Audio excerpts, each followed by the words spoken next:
une période extrêmement difficile. Pendant de nombreuses années, Thierry Ardisson a dû faire face à de nombreuses addictions. Au début des années 70, l'animateur a ainsi été un consommateur régulier d'héroïne. Pour tenter de lutter contre ces vieux démons, il avait alors décidé de s'exiler pendant 3 mois aux États-Unis, dans un endroit où il était sûr de ne pas trouver d'héroïne. Mais alors qu'il était en pleine période de sevrage, il a failli commettre le pire. Tandis qu'il se trouvait dans un hôtel, à New York, avec sa première épouse, Christiane, Thierry Ardisson a fait une tentative de suicide. Je voulais passer par la fenêtre, a-t-il confié lors d'un entretien accordé sur la chaîne YouTube de Franck Nicolas.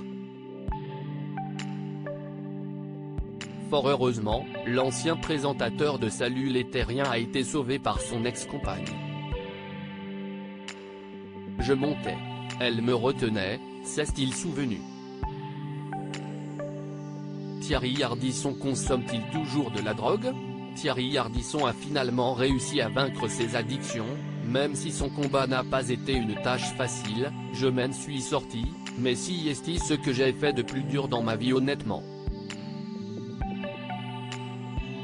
L'héros, au début, on en prend pour être bien, puis au bout d'un moment, on en prend pour ne pas être mal.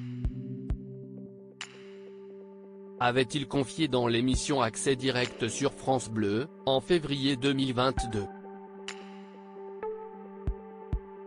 Si Thierry Ardisson n'est aujourd'hui plus dépendant, il n'a jamais caché qu'il lui arrivait encore de consommer des drogues dures de temps en temps.